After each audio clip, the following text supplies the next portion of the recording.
Assalamualaikum warahmatullahi taala wabarakatuh. Waalaikumsalam warahmatullahi wabarakatuh. Oke, pertemuan kita pada siang hari ini adalah membahas tentang listrik dinamis ya. Oke. Jadi menurut bahasa, jadi ada listrik statis dan ada listrik dinamis. Kalau listrik statis berarti adalah listrik yang diam atau tidak mengalir. Kalau listrik dinamis adalah listrik yang mengalir ya, atau bergerak. Nah, kalian pastinya sering ya beli baterai ya. Nah, kenapa sih baterai ini kok ada kutub positif dan negatifnya ya? Dari mana sih arus ini mengalir? Nah, kenapa sih kok baterai ini bisa menyalakan lampu? Nah, seperti itu ya logika berpikirnya. Jadi yang menyebabkan arus mengalir ini adalah, diingat ya, adanya perbedaan potensial ya, sehingga ada potensial tinggi dan ada potensial rendah. Nah, jika ada perbedaan potensial inilah menyebabkan arus bisa mengalir. Nah, seperti baterai kalian lihat, ada positif, ada negatif. Nah, pada baterai yang kutub positif ini yang kalian lihat ini adalah yang ada punuknya ini ya, ada tombolnya seperti tombol, ini adalah positif. Yang bagian bawah ini adalah yang negatif. Nah, bisa dibayangkan kalau baterainya positif semua, nanti arusnya bisa mengalir tidak? Jawabannya tidak. Atau negatif semua? Jawabannya juga tidak. Mengapa? Karena potensialnya sama. Kalau potensialnya sama, akhirnya tidak mendorong elektron untuk bergerak. Ya, seperti itu ya logikanya. Saya ulangkan lagi. Jadi arus mengalir jika terjadi perbedaan potensial sehingga mendorong elektron untuk bergerak, ya, sehingga memicu aliran listrik dalam rangkaian. Ketika kamu menghubungkan lampu dan sumber listrik dengan menggunakan kabel, artinya kamu telah membuat sebuah rangkaian listrik. Pada rangkaian listrik tertutup, saklarnya juga posisinya tertutup atau on, sehingga arus akan mengalir. Nah, mengalirnya arus ini mengalir dari potensial tinggi ke potensial rendah. Nah, potensial tinggi kalau pada baterai itu adalah positif, potensial rendah kalau pada baterai itu adalah yang negatif ya. Oke, nah, sehingga dapat kita turunkan bahwa arus yang mengalir itu didapatkan dari muatan per waktu. Nah, seperti ini. Nah, oke ya persamaannya. Ini dari bahasa Inggris ya, electric current ya. Cuma kalau dibuat simbol nanti artinya sama dengan energi ya. Jadi elektrik kan dimulai dengan I kalau membaca ya, jadi simbolnya I. Kemudian Q adalah muatan, di sini satuannya adalah kolom, dan T adalah per waktu. Atau kalian bisa membuat segitiga seperti ini ya. Nah, ya. Di mana posisi Q-nya ada di atas. Oke. Kemudian di sini I dan di sini T. Nah, ya. Oke, jadi kalau menghitung Q sama dengan I kali T. Menghitung I sama dengan Q dibagi T. Menghitung T Q dibagi I. Bisa ya? Oke, suara saya masih terdengar jelas? Cek. Masih, Bu. Oke, bisa ya. Oke. Nah, alat untuk mengukur arus listrik ini adalah amperemeter ya. Dari ampere ini satuan dari arus. Nah, kalau menghitung tegangan voltmeter ya, di mana volt adalah satuan dari tegangan. Berarti kalau mengukur hambatan itu namanya ohmmeter. Nah, mungkin kalian pernah mendengar multimeter. Nah, kalau multimeter berarti ada semua alatnya. Di dalam satu alat itu bisa ngukur arus, bisa ngukur tegangan, dan bisa ngukur hambatan. Yang banyak tersedia di lab kita adalah basic meter. Basic meter ini bisa mengukur arus dan tegangan. Jadi tinggal digeser saja ya. Oke, kita masuk ke contoh soal ya. Arus listrik sebesar 5 mA mengalir pada suatu kawat penghantar selama 100 sekon. Nah, 5 miliampere berarti arusnya ya, ini I-nya ya. Nah, miliampere dirubah ke ampere. Nah, berarti dibagi 1000 ya, 0,005. Waktunya adalah 100 detik. Muatan berarti kit ya rumusnya ya. Q sama dengan I dikali T. Arusnya 0,0005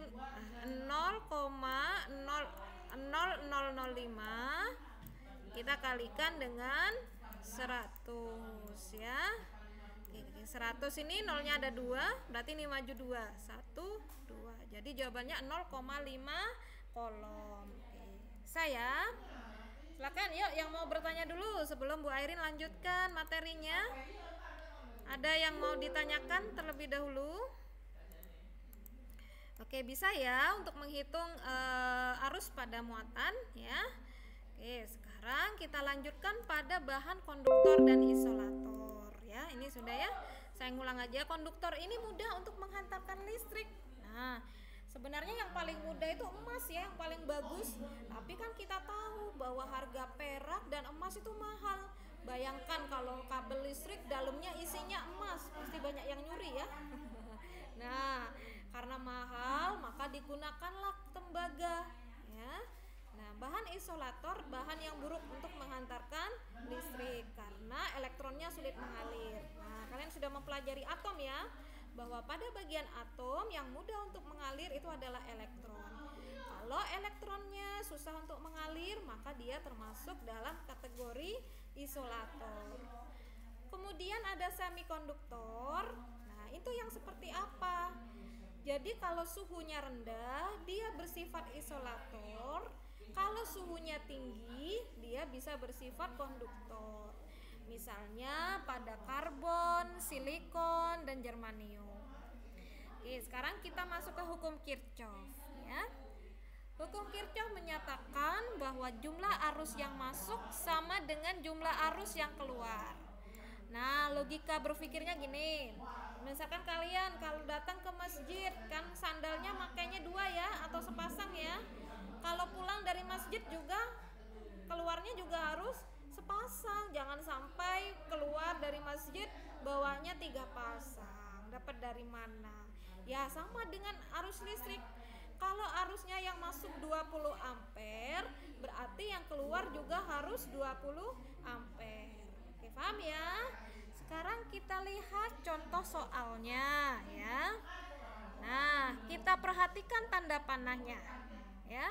Tanda panahnya yang masuk digabungkan jadi satu ya. Kita lihat I1 di I1 ya, ini tanda panahnya masuk. I2 tanda panahnya keluar.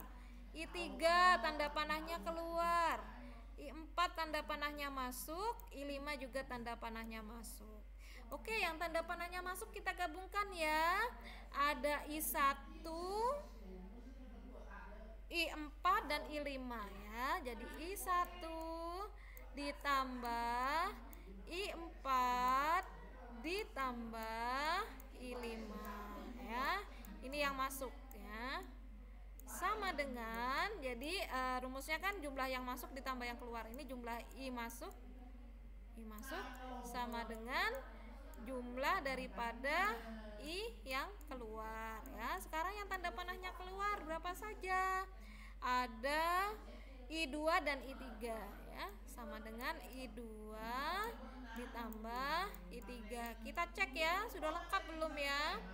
I1, I2, I3, I4, I5. Oke, lengkap ya. Sekarang kalau kalian mengerjakan, letakkan angkanya tepat di bawahnya biar lebih mudah.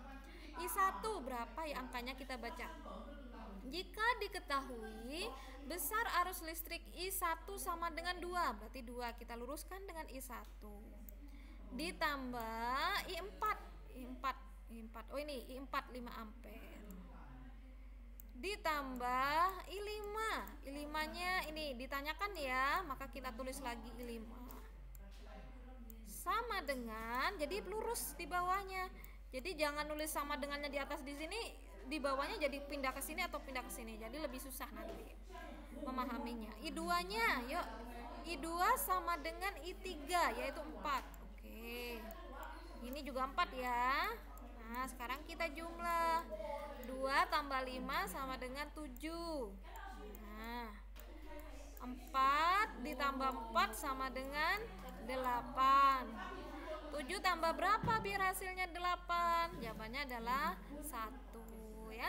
Jadi besarnya I5 sama dengan 1. Oke, bisa ya? Nah, sekarang kita masuk ke hukum Ohm. Nah, ini pakai vir. Kalian bisa buat segitiga seperti ini. Nah, V-nya ada di atas. Ini I, ini R. Jadi kalau menghitung V sama dengan I kali R. Kalau menghitung I sama dengan V dibagi R. Ya, bisa ya? Kalau menghitung R berarti V dibagi I ya. V dari bahasa Inggris voltage yang artinya beda potensial. I electric current yang artinya arus listrik. R resistan yang artinya hambatan. Oke ya. Jadi kalau kalian menguasai bahasa Inggris banyak sekali terminologi fisika dan biologi ya.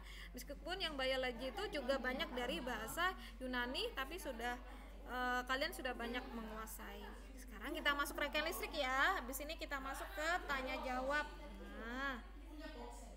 Oke, sekarang kita lihat rangkaian listrik ini terbagi menjadi 2. Ada rangkaian seri dan ada rangkaian paralel.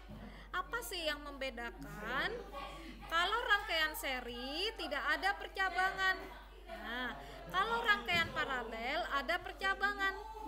Karena ada percabangan pada rangkaian paralel sehingga jika salah satu kabel terputus, maka lampu yang lain akan tetap bisa menyala.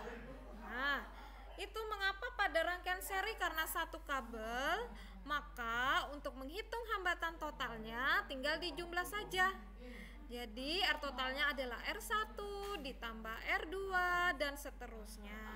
Nah, sementara untuk tegangannya dibagi atau berbeda. Ya, jadi karena satu jalur saya ulangi, pada rangkaian seri itu arusnya sama tetapi tegangannya berbeda. Oke, sekarang kita masuk pada rangkaian paralel.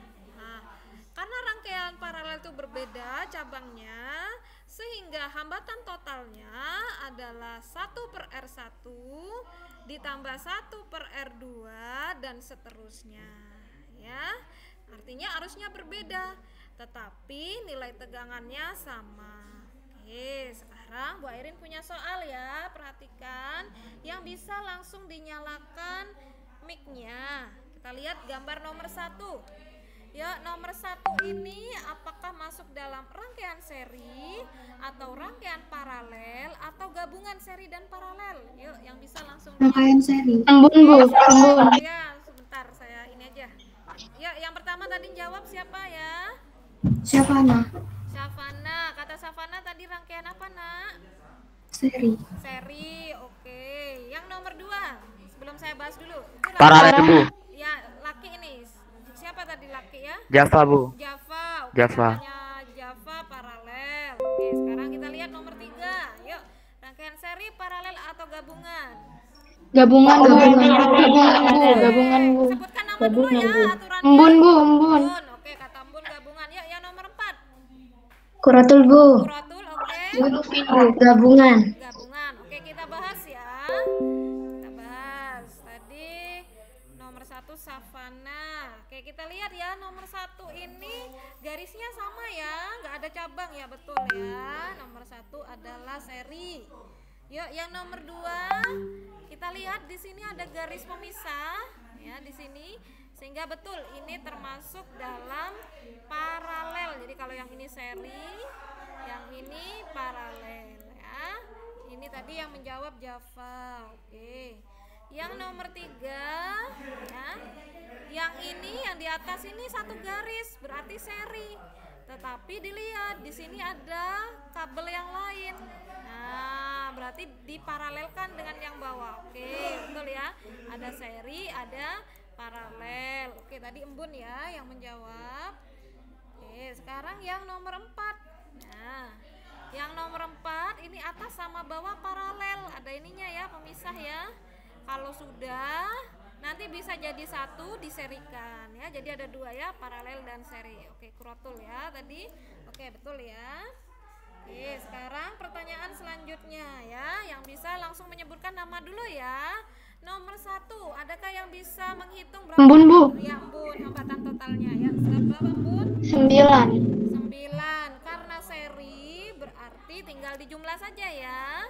Berarti 3 ditambah 2 ditambah 4 ya. Jadi jawabannya 9. Yuk, yang nomor 2. Yuk, sebutkan nama dulu. Kurotul, Bu. Oke, kurotul. Syafana, Bu. Kurotul dulu ya, kurotul dulu. Yuk. 12/11. 12/11. Oke, kita coba ya.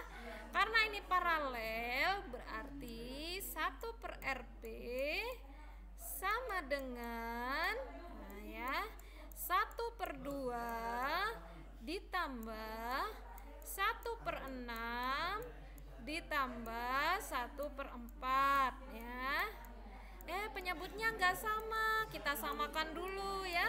Kita cari KPK-nya. KPK dari 2, 6, dan 4 adalah 12. 2 supaya jadi 12 kali 6. 6 supaya jadi 12 kali 2. 4 supaya jadi 12 kali 3. Kita jumlahkan ya. 6 tambah 2 tambah 3. Hasilnya 11/12. Nah, karena ini masih 1/RP, biar RP-nya bisa di atas atau hambatan paralelnya bisa di atas, maka dibalik. Nah, sehingga jawabannya 12/11. Oke, udah betul ya, kurotul. Nah, jadi kalau di soal itu ada pertanyaan hambatan pengganti, itu sama juga dengan hambatan totalnya, ya. Yuk, sekarang soal nomor 3. Yuk, sebutkan nama dulu.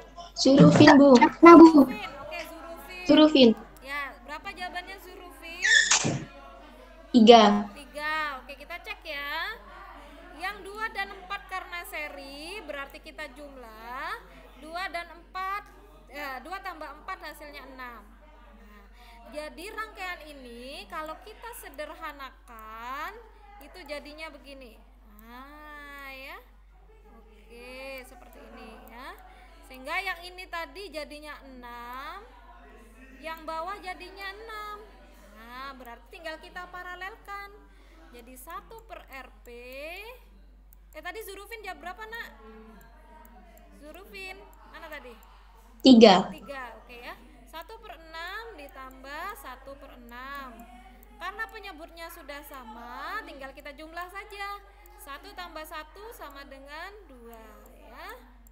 Kalau sudah dibalik, 6 bagi 2 hasilnya 3. Oke, Zurufin sudah betul ya. Yuk, yang nomor 4 sebutkan nama dulu. Syafana, Bu. Embun, Bu.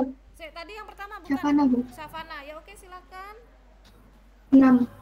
6. Oke, kita coba cek ya. Nah, yang atas sama bawah ini paralel. Jadi, kita hitung terlebih dahulu yang ini ya. Nah, ini kita hitung terlebih dahulu. 1/RP sama dengan 1/3 ditambah 1/6. Nah, oke, kita samakan ya penyebutnya, jadinya 6. 3 supaya jadi 6 kali 2. Yang ini 1, 2 tambah 1 sama dengan 3. Nah, kalau sudah dibalik, 6 dibagi 3 hasilnya 2. Berarti yang ini bisa kita ganti dengan 2 hambatannya. Sehingga rangkaian ini bisa kita sederhanakan seperti ini. Nah, ya. Jadi yang ini 2, yang kanan jadinya 4. Nah, sudah terlihat ya jawabannya. Karena ini seri, jadinya tinggal kita jumlah. 2 ditambah 4 sama dengan 6. Oke, Syafana sudah betul ya. Yuk, siapa yang masih belum paham? Silakan. Ya, jadi kalau ini kalian belum paham menghitung hambatan total, nanti ke belakangnya juga nggak bisa ya. Jadi harus paham dulu. Sudah bisa semua ya? Oke, sekarang kita lanjutkan dengan rangkaian GGL. Nah, biasanya dalam soal atau dalam suatu rangkaian, yang namanya sumber tegangan tidak menggunakan arus langsung, tapi menggunakan baterai. Nah, Nah, baterai itu punya tegangan sendiri. Kan kalian kalau beli baterai mesti ditanya ya, mau yang berapa volt, yang besar atau yang kecil. Nah, ada yang 1,5 volt, ada yang 3 volt ya. Nah, ini dinamakan tegangan jepit. Oke, paham ya? Jadi tegangan yang dimiliki baterai ini kita sebut dengan tegangan jepit. Nah, baterai ini juga memiliki hambatan sendiri. Nah, hambatannya si baterai ini maka disebut dengan hambatan dalam. Simbolnya R kecil. Aduh Bu, rumus baru. Sebenarnya persamaan ini sama aja dengan VIR, hukum Ohm ya.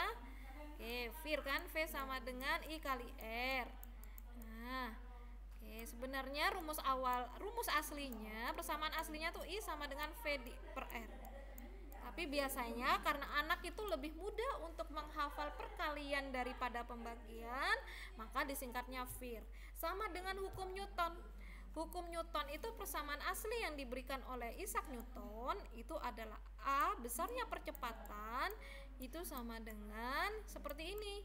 Nah, tapi karena kalian lebih mudahnya mengingat dengan perkalian sehingga dikenal dengan F sama dengan MA. Ya, yang ini juga sama. Ini persamaan aslinya ya. Oke, sekarang karena ini tegangannya adalah menggunakan tegangan baterai, jadi V-nya diganti E, tegangannya si baterai. Nah, sama dengan tetap karena si baterai punya hambatan dalam atau R kecil, tinggal dijumlahkan saja.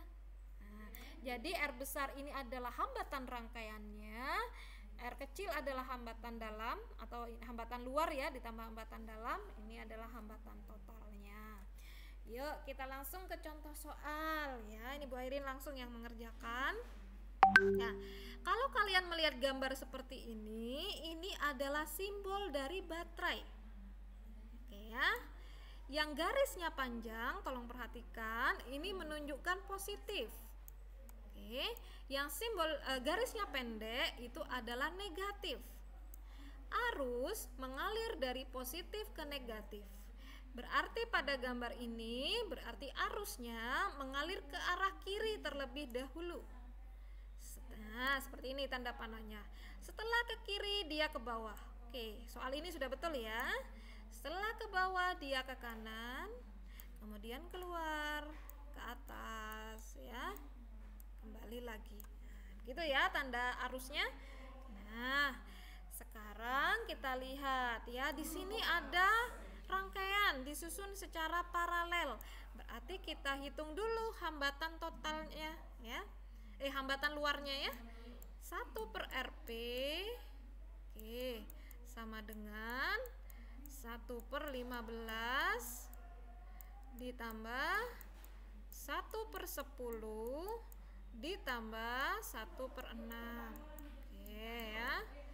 Kalau sudah kita samakan penyebutnya, KPK dari 15, 10 dan 6 adalah 30. 15 supaya jadi 30 dikali 2. 10 jadikan 30 dikali 3 ya. 6 supaya jadi 30 dikali 5. 2 tambah 3 ditambah 5 sama dengan 10. Nah, jangan lupa dibalik ya. Nah, ini kadang siswa lupa membalik. 30 yang dibagi 10 hasilnya 3. Nah, jadi ini punya R-nya. Oke, kita masukkan ke persamaan ya. Oke ya. Tegangan jepit karena dia pakai sumbernya ini sudah ada ya. Sumbernya dia pakai baterai. Nah ya, sama dengan oke.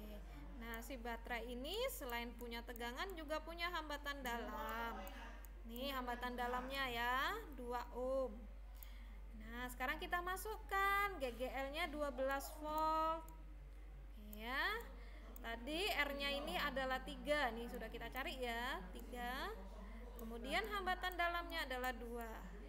Oke, sama dengan 12 dibagi 5.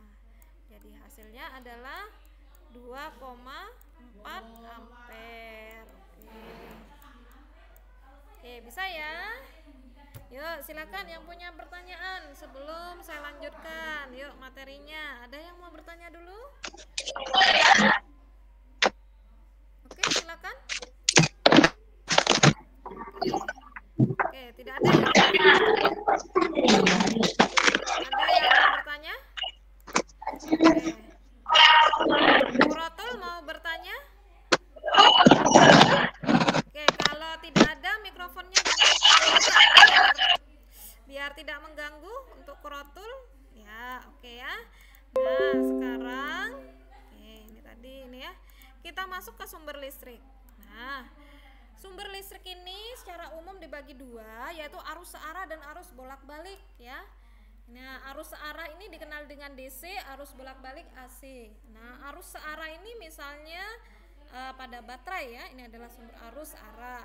Yang bolak-balik ya yang biasa sering dinyalakan dipakai ya di rumah kalian, stop kontak dan lain sebagainya untuk menghidupkan TV, AC dan lain sebagainya, itu adalah sumber arus bolak-balik.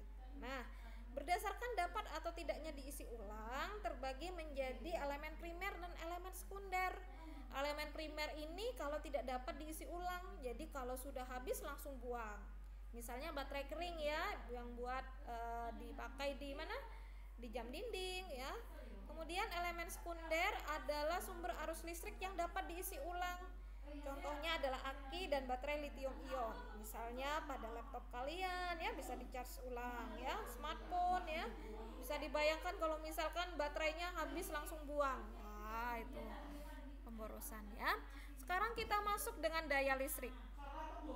Daya itu dalam bahasa Inggris itu adalah power, simbolnya P, yang artinya kekuatan ya, satuannya adalah watt. Nah, jadi ketika kalian beli lampu pasti ditanya sama penjualnya, "Pak, beli lampu yang berapa watt? 10 watt atau 20 watt?" Nah, yang 20 watt berarti karena powernya lebih besar, nyalanya jauh lebih terang ya dibandingkan yang 10 watt.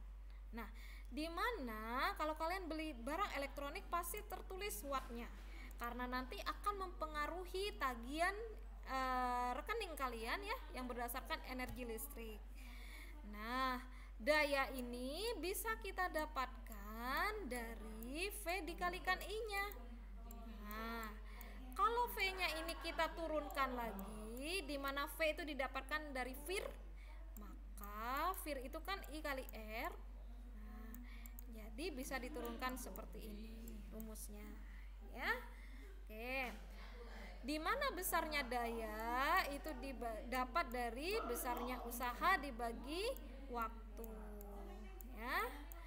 Nah, sekarang bagaimana kasusnya jika seandainya tegangan yang diinputkan itu berbeda? Jadi kalau kalian beli lampu mungkin akan tertulis 20 watt 220 volt.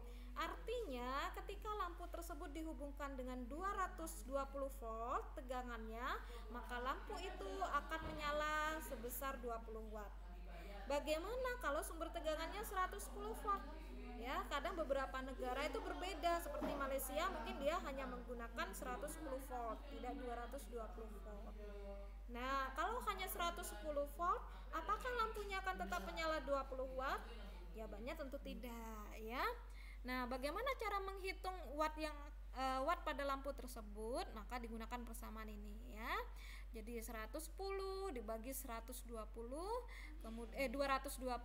kemudian dikuadratkan dikalikan dengan 20 watt ya, sehingga otomatis nyala si lampu itu akan lebih kecil ya, karena sumber tegangannya tidak 220 volt. Oke, sekarang kita masuk dalam energi listrik. Nah, tagihan rekening listrik di rumah kalian itu berdasarkan energi listrik yang dikeluarkan oleh barang elektronik di rumah kalian. Nah, di mana energi listrik ini didapatkan dari totalnya daya yang dikalikan waktu. Jadi makin banyak dayanya maka otomatis tagihan kalian makin besar. Nah, berdasarkan survei yang saya lakukan pada beberapa teman guru, jadi tagihan listrik mereka tiap bulan itu paling banyak membengkak itu di AC. Mengapa? Karena AC memiliki daya paling besar ya, misalkan AC-nya 600 watt, maka tinggal kita kalikan aja 600 menyalanya berapa jam.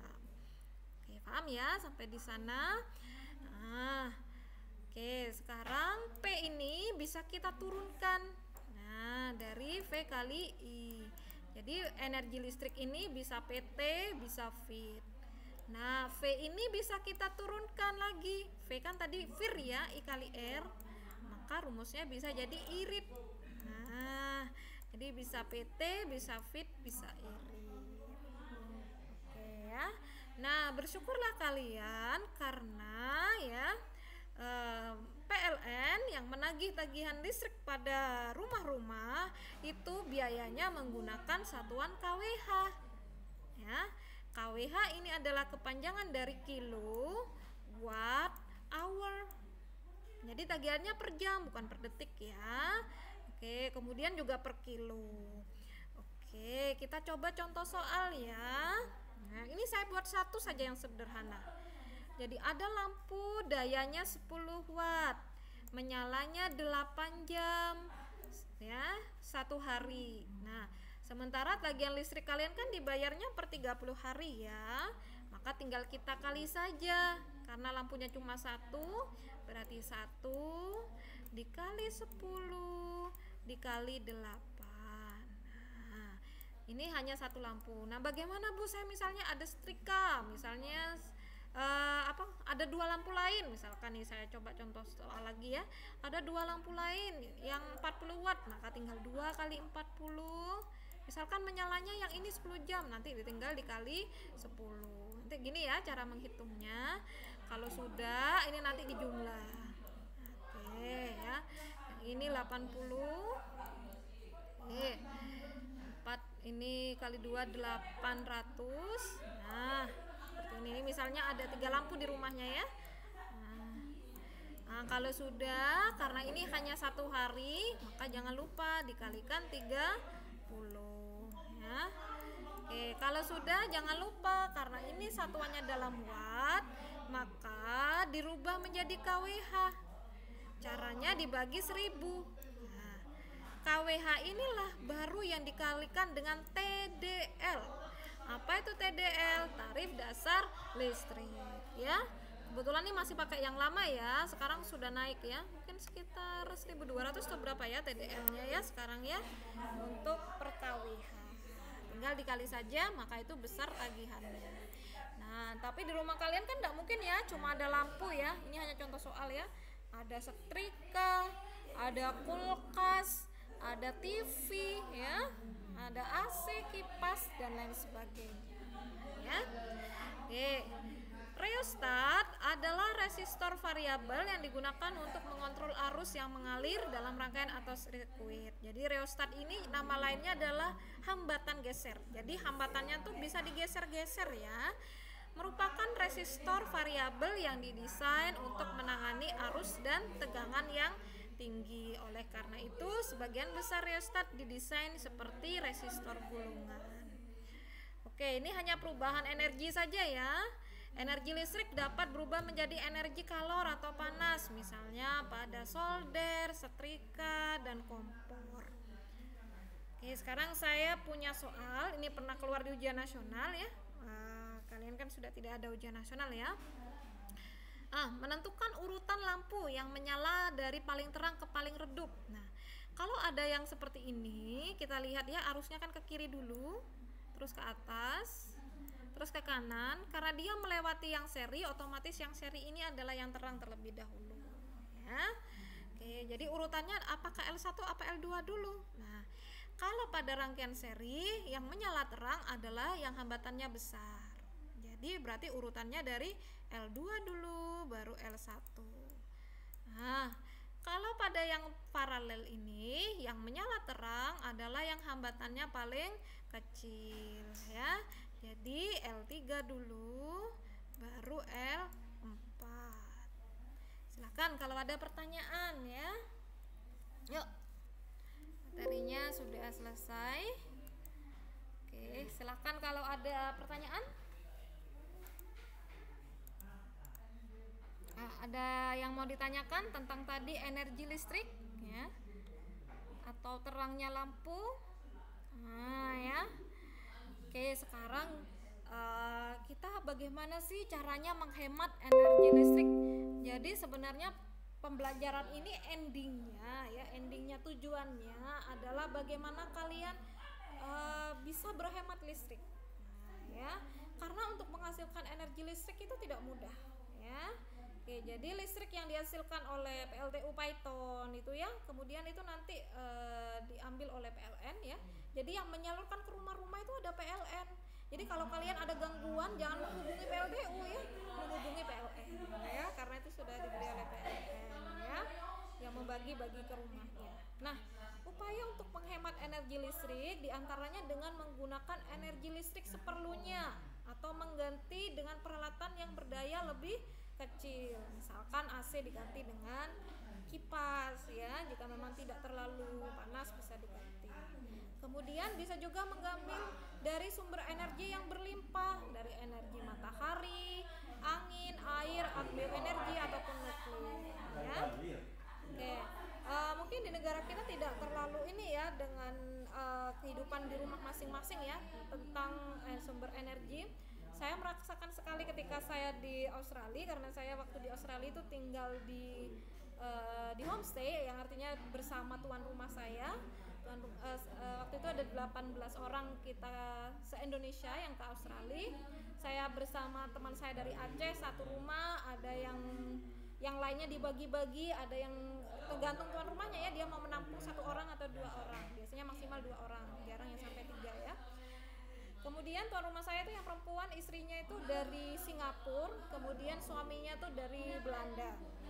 Jadi memang kalau kita ke Australia jarang sekali ya bertemu dengan orang Australia asli, karena di sana kan penduduk Australia aslinya itu dari Aborigin.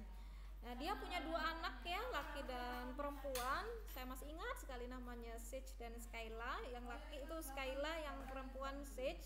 Yang cewek itu masih TK, yang cowok itu sudah mau hampir masuk SD dan itu sudah 7 tahun ya. Jadi dan dia belum bisa membaca. Waktu itu kondisinya dia belum bisa membaca.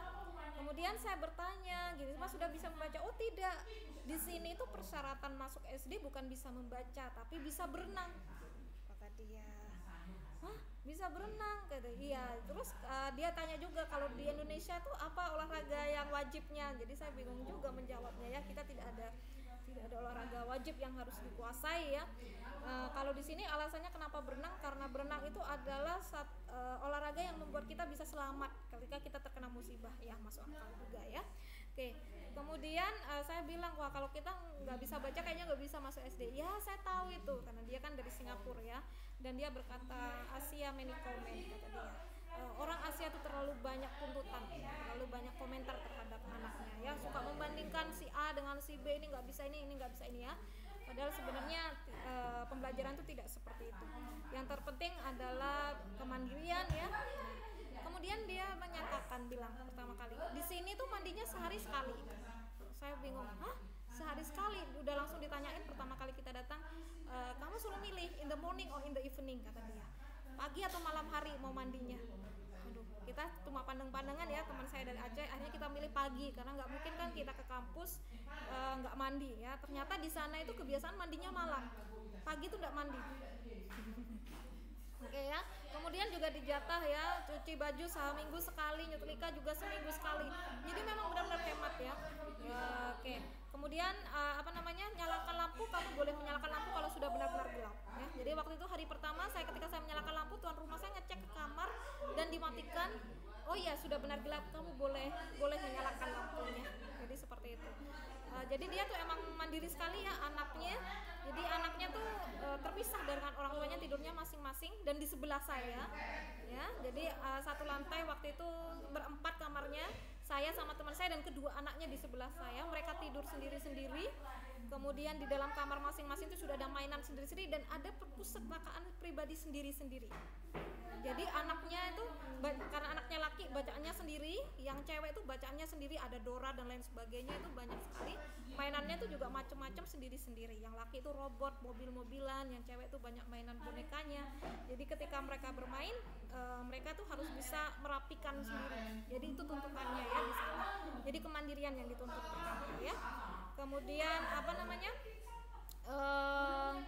listrik juga begitu. Jadi ketika bangun si anak ini orang tuanya kadang masih tidur ya, karena jam masuknya di sana jam 9, keduanya manajer, nggak punya pembantu karena di sana itu bayar pembantu tuh mahal, hitungannya per jam, per hour ya. 1 jam itu bisa 12 sampai 15 dolar ya. Jadi kalau kalian ke luar negeri terus bekerja hanya cuci piring saja itu sudah kaya di sana ya. Oke. Jadi bangun tidur dia cuma, saya lihat itu hanya gosok gigi, raup ya, kemudian ya nggak mandi beneran, ganti baju ya, makan itu pakai cuma sereal sama susu, kemudian langsung ditaruh di tempat piringnya ya. Jadi mereka harus mandiri seperti itu. Kalau mereka melanggar mereka akan dihukum. Waktu itu tuh pernah ada hukuman.